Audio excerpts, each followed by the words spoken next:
Saludos desde Santiago de Cuba. Saludos desde Santiago de Cuba. Soy Danny Shaw, informando para The Grey Zone. Durante los próximos 10 días, voy a traeros imágenes, sin cortes, sin filtros, de lo que el pueblo cubano está viviendo. Una crisis de transporte en la que la gente espera horas y horas para intentar ver a un ser querido, hacinados como ganado en vehículos que no son aptos para seres humanos.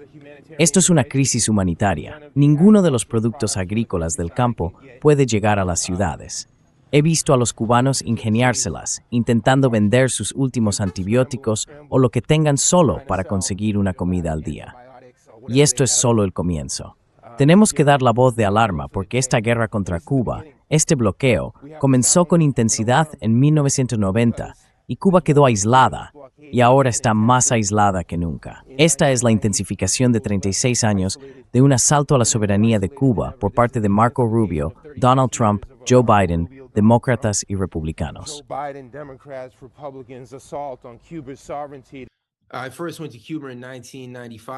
Fui por primera vez a Cuba en 1995. Tenía 16 años y era brigadista. Vi hablar a Fidel Castro y tuvimos reuniones con él. La delegación socialista estadounidense era siempre una de las más bien recibidas en Cuba, por supuesto, porque representábamos al país que ha mantenido este largo asedio sobre Cuba. Volví en 2001 y luego otra vez en 2014.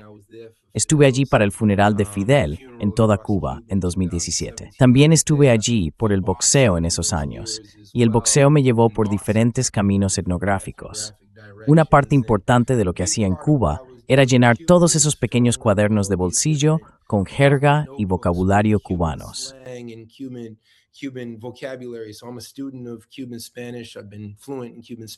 Así que soy estudiante de español cubano. Hablo con fluidez el español cubano desde alrededor del 98 o 99, y en este viaje llené otro cuaderno. Después de haber viajado allí durante 31 años, tuve la oportunidad de comparar este periodo criminal con lo que ha sido un periodo especial de 36 años. Volé a Holguín, que es una ciudad de gran comercio en el centro de Cuba, y luego crucé el interior de Holguín hasta llegar a Santiago. Los cubanos han soportado 36 años de un periodo especial. Este es el punto culminante, el ápice del periodo especial. Hablé con una mujer que estaba sentada fuera sus maníes fritos.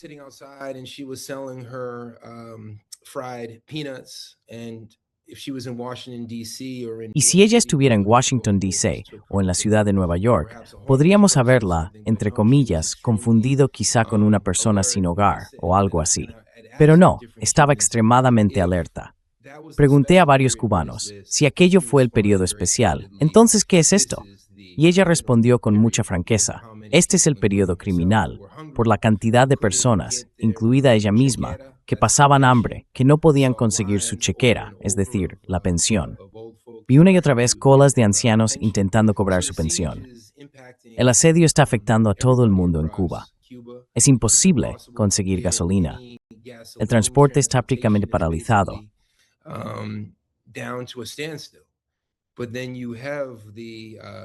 Pero luego están las contradicciones económicas, que veremos más adelante, donde todavía hay petróleo que llega al sector privado. Muchos niños ya no reciben la comida de la que dependen en la escuela. Escuché a personas en los barrios que decían: antes recibíamos arroz y lentejas, ahora solo nos dan un poco de arroz blanco. Otras escuelas no pueden ofrecer nada.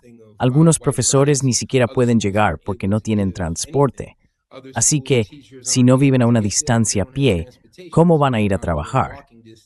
Ahora las enfermeras hacen turnos de 24 horas porque les resulta difícil llegar al trabajo.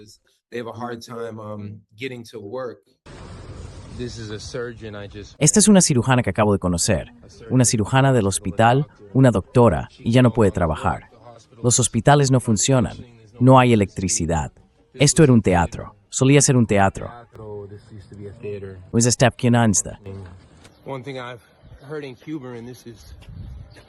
Una cosa que he oído en Cuba, y esto es desgarrador, es que la gente dice: no podemos tener hijos fácilmente. Las mujeres no quieren tener hijos, es demasiado.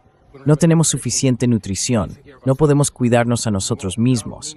¿Cómo vamos a cuidar a los niños? Así que no sé las cifras exactas, pero entre la migración y todo lo demás hay mucha despoblación, como una pérdida de población. Despoblación, like a depopulation effect. Pasaste por lugares que parecían museos o pueblos fantasma. ¿Puedes contarnos sobre la tendencia de despoblación que observaste?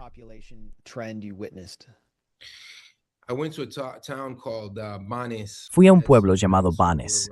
Tenía algunos amigos que eran bailarines de salsa y corredores de maratón, que casualmente eran de este pequeño pueblo cerca del mar, en el interior de Holguín.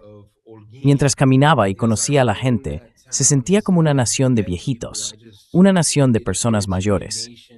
Se podía ver que era una especie de pueblo fantasma.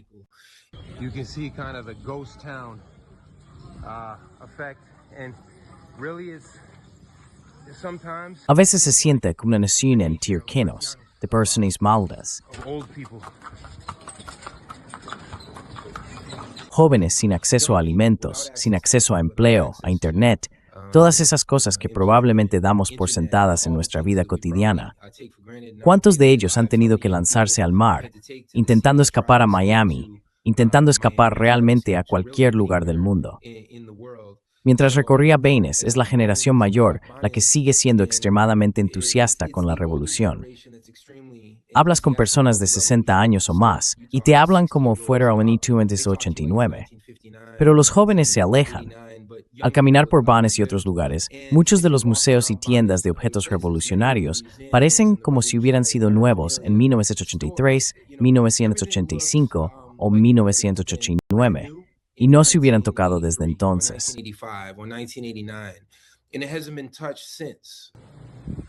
This is a museum of archaeology. Este es un museo de arqueología. Se pueden ver los años y años de lucha. Este fue el primer tren por aquí. Panchito. Era Panchito ahí. Una tienda privada. ¿Cómo se llama? Mi pyme. Mira Panchito ahí. Me pyme, mira Panchito ahí. Tremenda historia. All of these stores shut down. Todas esas tiendas han cerrado. Estaba en el centro de Holguín y miramos alrededor con algunos amigos y ellos dijeron, desde aquí mismo se pueden ver 5 cines, 5 salas de proyección que han sido cerradas. No han funcionado en 36 años. Ese es el terreno socioeconómico en el que tantos jóvenes cubanos crecen hoy en día. Y para ellos es tremendamente desalentador. He escuchado a muchos cubanos decir, estamos hartos de ser un museo del socialismo. Estamos hartos de tener que vivir décadas en el pasado. Porque, por supuesto, aún pueden ver las redes sociales y todas las zanahorias que se les ponen delante, los paraísos capitalistas, ya sea en Miami o en Montreal.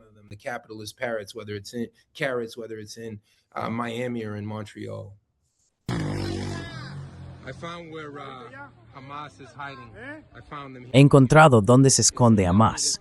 Los he encontrado aquí, en Cuba. Es definitivamente esta montaña rusa de los años 80, o como quiera que se llame esto. No creo que haya funcionado desde 1989. Esto es Jardines Las Enramadas. Solía ser el gran sitio de helados en Santiago de Cuba. Cualquiera que haya estado en La Habana conoce el gran sitio de helados, pero ahora está completamente vacío. Ninguna familia puede permitírselo, ninguna familia tiene acceso. Cada día que pasa, siento que estoy documentando el colapso de una nación. Y sabes, ver cómo se refleja en los rostros de la gente común es mucho, es tremendamente trágico.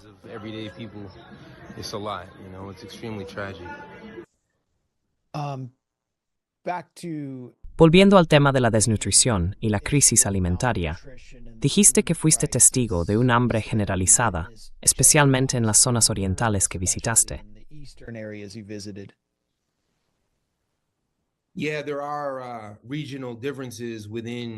Sí, hay diferencias regionales dentro de Cuba. Históricamente, relativamente hablando, si vas a La Habana, quizás no tanto a las afueras, pero por supuesto al centro Habana, La Habana Vieja, esas son las zonas que los turistas de izquierda conocerían mejor. Pero una vez que sales al campo, una vez que llegas a los barrios de la periferia, la realidad es mucho más difícil. Fui a muchos barrios de Santiago, Nueva Vista, Alegre, Indaya y Chicharrones. Y en estos distintos barrios, el problema de la inflación era enorme. Así que si una enfermera cubana gana algo así como 6,000 pesos al mes, con la devaluación y los ataques monetarios contra Cuba, eso equivale solo a unos $12. Pero una bolsa de pasta, una botella de aceite de cocina, veías a alguien caminando con una, y todos los demás preguntaban, ¿está a 1,700 pesos hoy?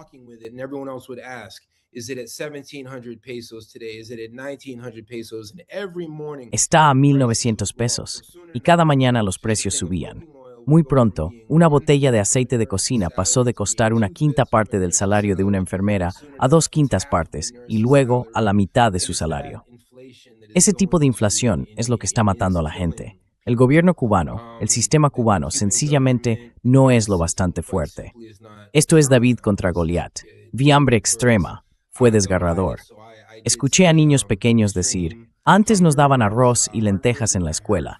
Ahora solo nos dan arroz. Ahora nos han quitado el arroz. No podemos ir a la escuela. Nuestros maestros ya no pueden llegar. Así que es una crisis generalizada de desnutrición.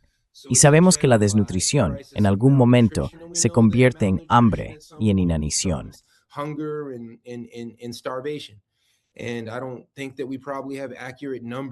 Y no creo que realmente tengamos cifras precisas sobre cuántas personas en los últimos 36 años han sido víctimas, mártires, asesinadas o ejecutadas a causa de estas políticas criminales y unilaterales procedentes de Estados Unidos. ¿Te refieres a un gran número de muertes en exceso debido al embargo y ahora al asedio energético? Sin duda. Si no hay energía, entonces, por ejemplo, cualquiera que trabaje en un bar o en un restaurante que sirva alcohol o cerveza, si las refinerías se cierran porque no hay electricidad y si el transporte se paraliza porque no hay gasolina, ¿cómo podría funcionar un bar? Así que ahora el desempleo masivo va aumentando, día a día.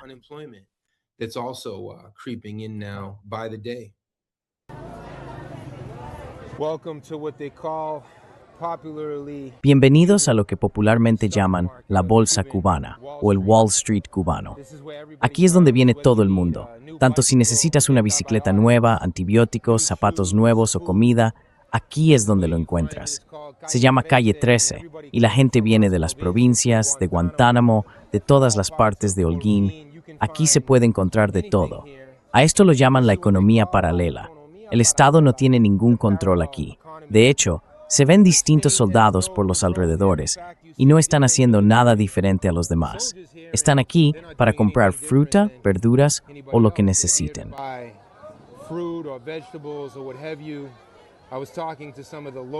Estuve hablando con algunos de los propietarios de negocios locales y me explicaban que pagan alquiler al dueño del inmueble donde quiera que estén en esta calle. Así que, si tienes una propiedad aquí, si tuviste suerte, puedes ganar un pequeño ingreso alquilando tu espacio. Pero todo esto, en la economía paralela, está fuera del control del Estado, por supuesto. No es algo de lo que el Estado vaya a hablar abiertamente. Pero así es como los cubanos sobreviven día a día. Todas las distorsiones establecidas en el marco de lo que se imaginó que sería el bloqueo bajo John F. Kennedy y Lyndon Baines Johnson realmente han tenido intactas.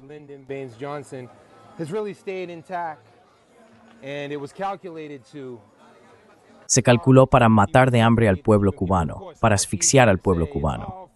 Por supuesto, es mucho más fácil decir, es todo culpa de Fidel, es todo culpa de Díaz-Canel, lo cual es un análisis no dialéctico. Pero este es el verdadero centro de la ciudad, la auténtica bolsa de valores.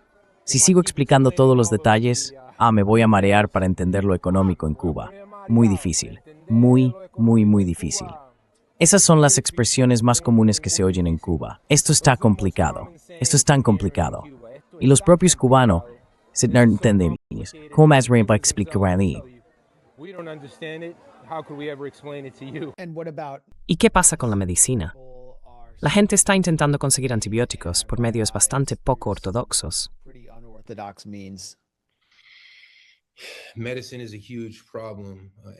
La medicina es un gran problema. Todo lo que damos por sentado, aspirina, paracetamol, ibuprofeno, antibióticos, verás que la gente intenta conseguirlo mediante trueque en el llamado mercado negro, en la economía informal. Me alojé con una familia para la que el fútbol es algo enorme. La FIFA y otras organizaciones futbolísticas hicieron muchas inversiones en Cuba porque, claro, siempre asociamos Cuba con el boxeo y la pelota, el boxeo y el béisbol. Pero el fútbol era enorme y además es el deporte más sencillo, ¿verdad? Solo necesitas un balón y listo.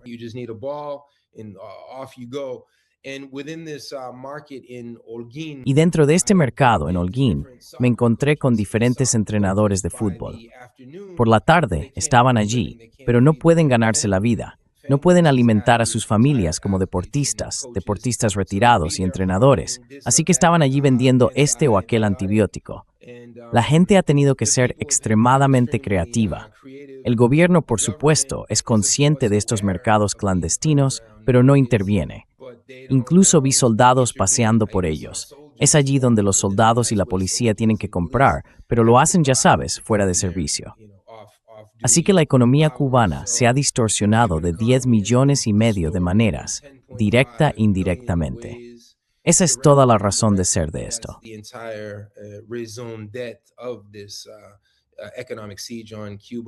El asedio económico a Cuba, que el gobierno cubano califica de genocidio económico, transporte a caballo en 2026. Elon Musk puede tener 800.000 millones de Teslas, mientras que el pueblo cubano se ve reducido a desplazarse a caballo. Ese es el mundo en el que vivimos.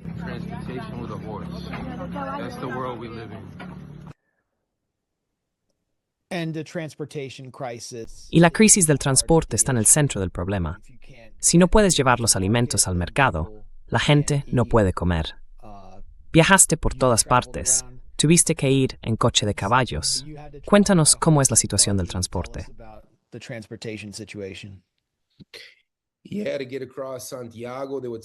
Sí, para cruzar Santiago, hubo veces en que pude tomar triciclos eléctricos con paneles solares que venían de China y de otros lugares del extranjero.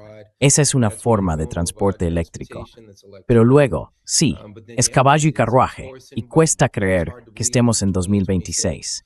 Iba en ese carruaje, y justo delante de mí había un cirujano que gana 12,000 pesos al mes, es decir, $24 estadounidenses. $24 hoy, y en una semana podrían ser 21. Entonces, ¿cómo puede comer un cirujano? No había suministros en los hospitales, en los policlínicos.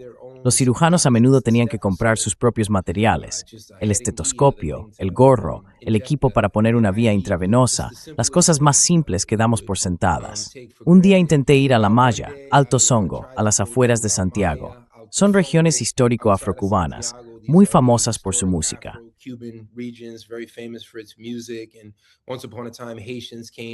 Érase una vez, los haitianos venían a cortar árboles y caña de azúcar allí. Yo simplemente no podía llegar. Había cientos y cientos de cubanos alineados en la carretera de la calle 4, que es el principal centro de transporte de Santiago. Después de 4 horas, me rendí. Finalmente, apareció un camión enorme del tipo que se usaría en Kansas o Nebraska para transportar ganado o caballos. Cientos de cubanos necesitaban volver a casa. Ya sabes, yo no tengo las mismas necesidades urgentes. También había un grupo de presos que tenían que regresar a la cárcel. Así que era un caos, gente empujando y abriéndose paso a codazos. Fue duro ver a cientos de personas intentando meterse en ese camión. Yo simplemente no pude entrar. Pero esa es la lucha diaria para ir del punto A al punto B.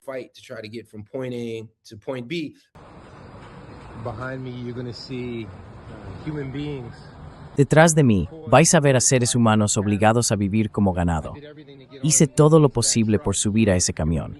Hay gente amontonada ahí dentro. Es lo más peligroso que uno pueda imaginar. Y mirad a todas las personas que no pudieron subir. Me rendí. Intentaba llegar a La Maya, a las afueras de Santiago, pero no valía la pena. Era demasiado peligroso. Ver a los cubanos reducidos a este estado durante 36 años y contando por el mayor imperio criminal de tipo gigante es ridículo.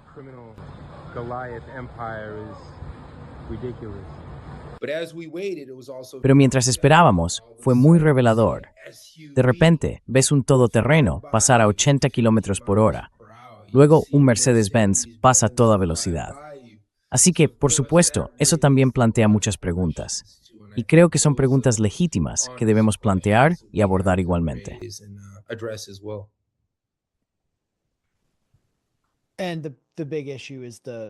El gran problema es la economía mixta. Quiero decir, esto es lo que Trump va a aprovechar. ¿Puedes explicar cómo surgió la economía mixta? ¿Qué significa para los cubanos de a pie? ¿Y cómo pretende Trump aprovecharla con su discurso de una toma amistosa?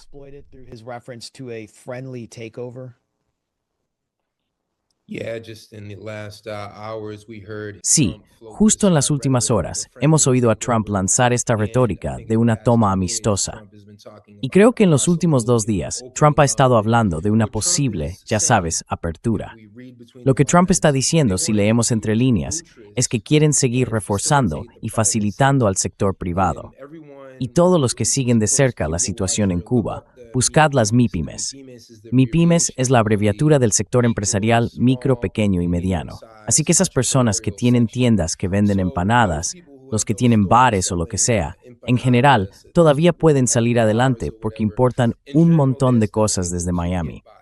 Y ahí está la cuestión, ¿verdad? Hay un bloqueo para el 95% de los cubanos. Pero estos cubanos radicados en Miami, esta nueva clase capitalista, pueden arreglárselas porque tienen dólares.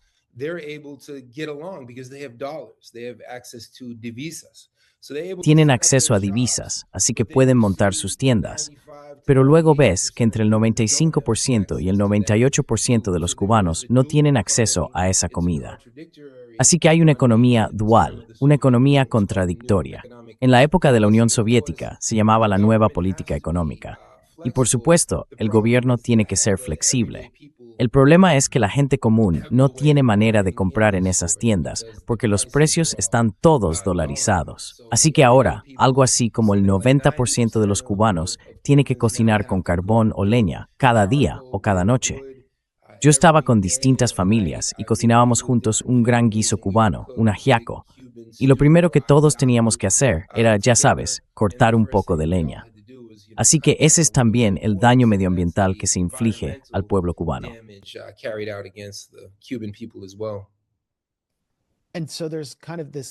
Así que existe tipo de clase capitalista. Y dijiste que los viste conduciendo BMW, mientras otras personas ni siquiera podían conseguir transporte. ¿Qué representan políticamente? ¿Son ahora un factor en la política cubana?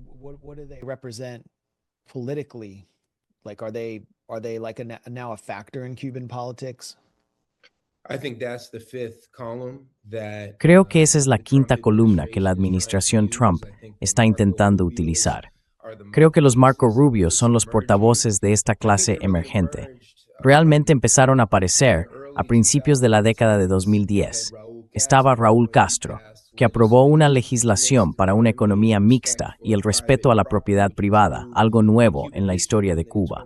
Luego, en 2021, se promulgó la ley sobre las MIPYMES.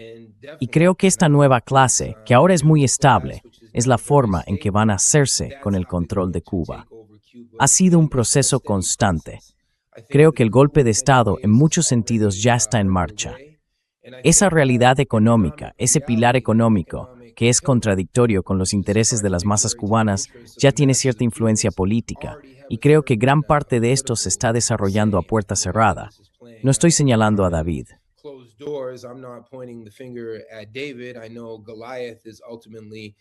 Sé que Goliat es, en última instancia, responsable de haber desgastado a Cuba a lo largo de décadas y décadas. La metáfora que he utilizado es la de Muhammad Ali al final de su carrera. Los cubanos pudieron resistir en los años 90. La Unión Soviética y esa relación, aunque se hubieran desmoronado, aún estaban recientes. 2 generaciones de cubanos han nacido en este periodo especial. Nunca han visto la abundancia. Nunca han visto que el socialismo, al fin y al cabo, es preponderancia material, y la mayoría de los jóvenes nunca ha visto eso. Así que creo que para ellos es muy desalentador. Hay una realidad muy compleja aquí. Está muy bien gritar todos esos lemas, y yo creo en esos lemas, pero tenemos que mirar la naturaleza matizada y contradictoria de lo que Cuba se ha convertido a causa de toda esta presión externa. And so the Trump administration. Así que la administración Trump, a través del pequeño cártel de Marco Rubio, dice que están en conversaciones con Sandro Castro, un influencer y nieto de Fidel Castro. ¿Quién es Sandro Castro y qué elemento representa? And which element does he represent? Por lo que me contó la gente, Sandro Castro, el nieto, realmente representa esos intereses de negociación. Pero no creo que eso refleje la realidad de la gran mayoría de los cubanos. El término con el que me quedé, el que sentí en lo más profundo de mis entrañas y de mi corazón, es que se trata de una especie de selección natural capitalista. Seguía preguntándome, mientras caminaba por las calles viendo a tanta gente hambrienta, y luego, cada 10 manzanas más o menos, una tienda privada. Bueno, hay comida, ¿sabes? Hay combustible. En mi último día, y la gente puede juzgarme por esto, dije quiero recorrer todo lo que pueda. No había podido moverme mucho por la crisis del combustible. Así que por $100 alquilé un coche, con la gasolina incluida, el conductor incluido.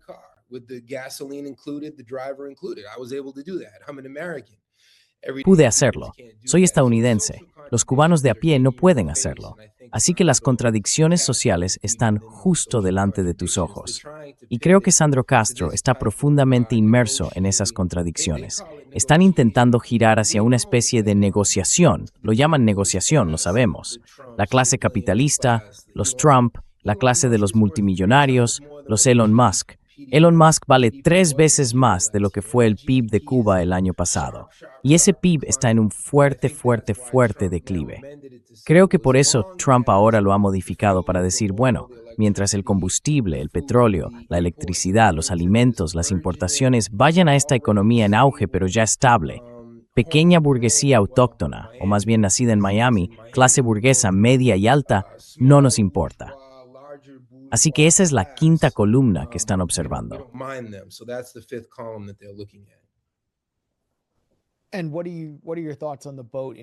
¿Y qué opinas de la incursión en barco? ¿Lo ves como un pretexto para una invasión militar más amplia? Parece bastante evidente que esos terroristas estaban entrenando bajo la supervisión de las autoridades federales estadounidenses y que la Guardia Costera les concedió algún tipo de permiso especial para poner a prueba las defensas de Cuba. Esa es mi opinión.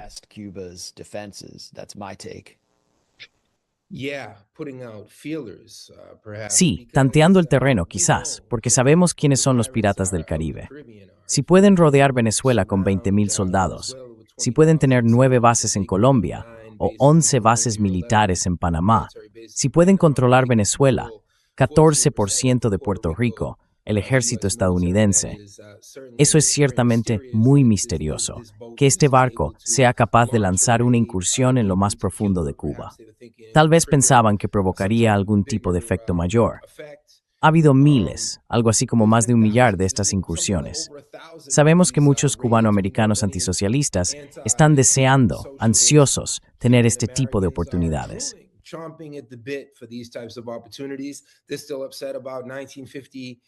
Todavía están molestos por la revolución de 1959 y por toda la nacionalización de tierras. Pero la verdadera guerra contra Cuba no ha venido en esa forma. Ha llegado en forma de sabotaje económico, genocidio económico, de nuevo, citando al gobierno cubano. Muchos cubanos me preguntan, ¿hay alguna manera de que pueda llegar a Haití? ¿Hay alguna manera de que pueda llegar a la República Dominicana? En Haití, recorres los distintos barrios, los guetos, y los niños pequeños todavía encuentran algunas canicas, una muñeca o un trozo de pan. Mientras que en Cuba era como un páramo en muchas zonas. Veías las tiendas del gobierno, los estantes estaban completamente vacíos.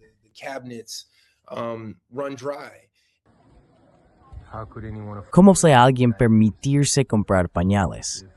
Si los niños y los bebés tienen suerte, esto con lo que los limpian. Los precios a los que el gobierno solía vender. Creo que hay un cierto orgullo entre el pueblo cubano. No quieren hablar abiertamente de algunas de estas cosas. Gran parte del trabajo que hice allí acaba siendo con mi voz.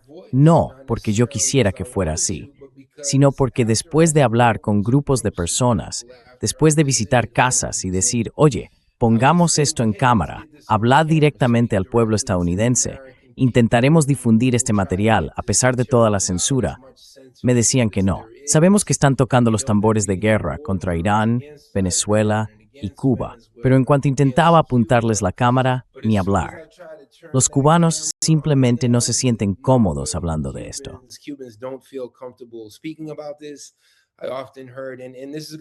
A menudo oía, y esto va a doler a muchos izquierdistas, pero de nuevo, hay que ser lo más dialéctico y matizado posible en el pensamiento. Muchos cubanos me decían, podría ir a la cárcel si digo algo negativo, si digo la verdad sobre nuestros problemas de hambre. Así que me lo preguntaba de verdad, porque sabemos que eso forma parte de su plan. Eso fue lo que hicieron el 11 de julio de 2021. Durante la COVID, una época en la que muchos cubanos murieron innecesariamente a causa del bloqueo, la gente pasaba hambre, la gente no podía salir a la calle. Y fue entonces cuando se produjo esa explosión del 11 de julio en La Habana, que se extendió a otros lugares. You're talking about protests. Estás hablando de protestas que estallaron a pequeña escala, según los estándares de Estados Unidos, pero muy raras en Cuba, donde la gente salió a las calles y ya sabes, algunos de ellos ondeaban banderas estadounidenses. Hubo saqueos. American flags, there was looting, attacks on Sí, police. ataques contra la policía.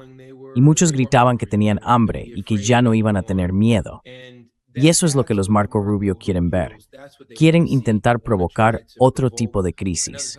Y luego, si hay algún tipo de enfrentamiento, algún tipo de choques, Estados Unidos podría intentar presentarse como los supuestos superhéroes, descontextualizando lo que realmente ha generado este hambre.